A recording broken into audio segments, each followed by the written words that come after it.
Welcome to Slaughterhouse Stories. I hope you enjoy the story I have for you tonight.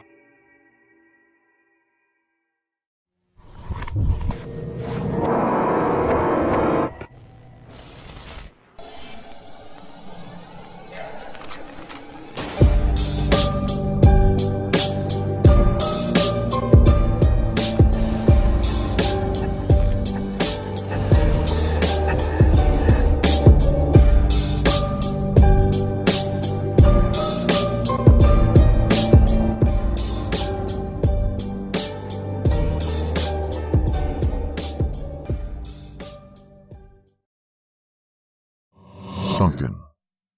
Matt stood on the deck of his boat, gazing out over the gentle waves. This was the spot, all right. He would never forget the place he scattered the remains of the woman he loved, just like she'd asked for. The place seemed somehow wholer because of it, a feeling which persisted, even though a year had gone by. Thoughtfully, he fingered the small vial that hung like a pendant on a chain around his neck. Of course, he couldn't let all of her go. He had to keep some part of her with him, no matter how small. Every now and then, he imagined a spoonful of ashes had come from his beloved's lips, and he would kiss the vial gently before turning in for the night. That was the kind of kiss he gave the vial now. "I'll always miss you, Dana," he said out loud. At last, it seemed his visit was coming to an end. He was about to make his way back to the steering wheel, when a large thump to the side of the boat nearly knocked him off his feet. What the hell? Matt thought. He simply stood there for a moment, waiting to see if it would happen again. There came another thump, this time to the other side. It was louder and stronger than the first. Matt's mind immediately went to whales. He shuddered. The idea of such massive creatures trying to knock him out of the boat and into the water. It was almost more than his sanity could bear. He tried to steady his breathing as he peered over the side of the boat. The water was clear. There were no signs of any animals in the water. And what was more, everything was quiet now. Still, the threat seemed to have passed. Matt slowly straightened himself up.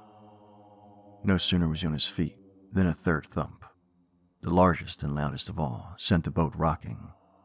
Matt was unprepared. He toppled off his feet, smashed his side into the gunnel as he fell, and then there was only water. Matt flailed frantically, eyes clamped shut, completely clueless as to which way was up. It was then that something gripped his ankle. Matt begged for it to be seaweed he could simply kick off, but it felt distinctly like a hand with 4 fingers and an opposable thumb.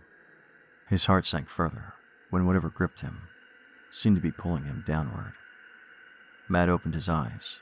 His fears were confirmed. Above him he saw light and the silhouette of his boat, the symbols of salvation. But whatever had his ankle would not let him go, no matter how hard he kicked. Suddenly, another hand grabbed his other leg, just below the knee. Then the hand on his ankle released, only to come back down on his outer thigh. The 2 hands climbed higher and higher up Matt's body. He knew that soon he would come face to face with whatever was going to kill him. And it was going to kill him. He had no hope of escaping. Once again he shut his eyes tight. One hand was now at his waist, and the other finally clamped down onto his shoulder. A few seconds passed, which, to Matt, felt more like an eternity. With his eyes still closed, he flinched as he felt something hard and bumpy brush against his mouth. Softly at first, but then harder. This patch of hard lumps seemed surrounded by something softer and pulp-like. Bits of it came off on his face. What the fuck? Matt's panic began afresh. What the fuck is it doing to me? As soon as his face was set free, his eyes shot open. He was not prepared for what he saw. Before him was a face, if it could be called that. It seemed to be made entirely of gray dirt or ash. Its sunken eyes stared out at him, right above 2 holes that served as a nose. Worst of all, however, was its mouth, where the rest of it was covered in some kind of ashy skin. The teeth and bones of his mouth were completely bare, giving the creature a gruesome, permanent grin. The creature moved suddenly. Matt felt it grasp the vial around his neck. The chain broke free with one swift motion. Then, the creature seemed to release him. It removed its hands from him and sank back into the darkness of the water below. Matt wasted no time. He kicked and flapped like his life depended on it. At last, he broke the surface of the water and gasped in air until he felt his lungs would burst. He used all his adrenaline to launch himself over the boat's gunwale. At last, he was safe. For a while, he simply lay there, trying to process what happened. Who would believe him when he made his way back to land? No one.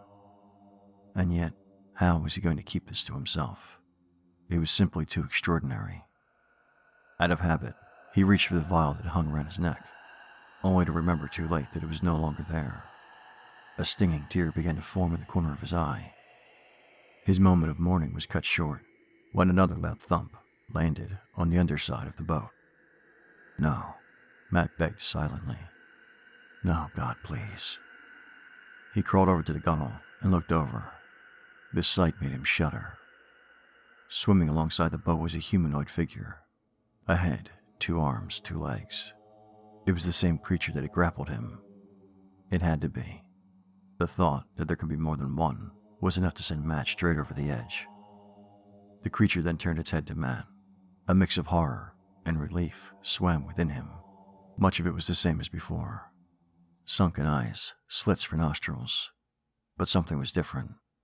Now, its face was complete. No more ghastly, grinning bone. Instead, it had a pair of jagged, black lips. That's it for tonight's story. But before we end things, check out the Slaughterhouse Stories podcast. Available at all your favorite podcast sites. So download and subscribe. Be a listener, not a victim. And as always, thank you for listening. If you enjoyed tonight's story, please like, share, and subscribe. And until next time, stay spooky.